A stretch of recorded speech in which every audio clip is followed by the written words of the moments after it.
Okay, so basically, I had this idea about those guys who erase all those tapes and have to recreate the movie in their own way. Just to, it's always funny somebody who put themselves in an impossible situation and get away by doing the most outrageous things. Like, and not only they get away, but they become successful. It's always basically they always corner into the most crazy situation, and not only they get away, but they get better from it.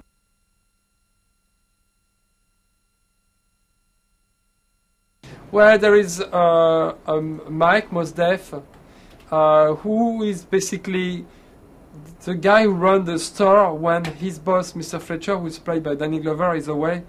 And he's like always trying hard to please his boss. His boss is like his father, although he's not his father, but he took care of him when he was a child. And he has this desire to always do good and be very professional. And there is Jerry, who's played by Jack Black, who is a guy who lives in the junkyard across the street, who is much more impulsive and always messed up things. And it's a quite of explosive combination.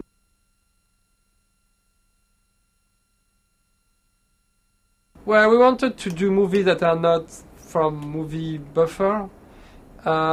It's more a movie that most of people have seen, that movie that are kind of landmark in terms of blockbuster or in terms of what the time they represent. So we tried initially to get Back to the Future, and we couldn't get authorization, but I think they want to make a play out of it.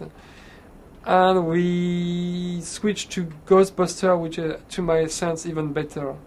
And then we have RoboCop, but we don't see the making of RoboCop so much. We just see the costume. That's very funny. And there is sometimes compilation of film, Rush Hour 2.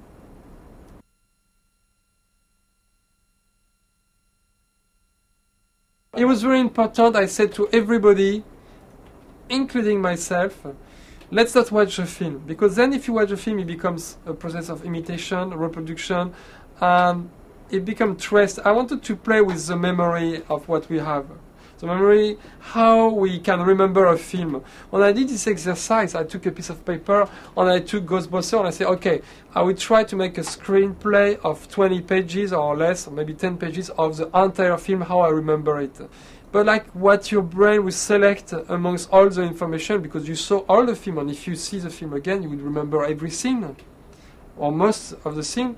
But if you just remember without watching the film, you just remember maybe 10, 20%, and you remember what connects you to the film emotionally, and what makes you understand the story.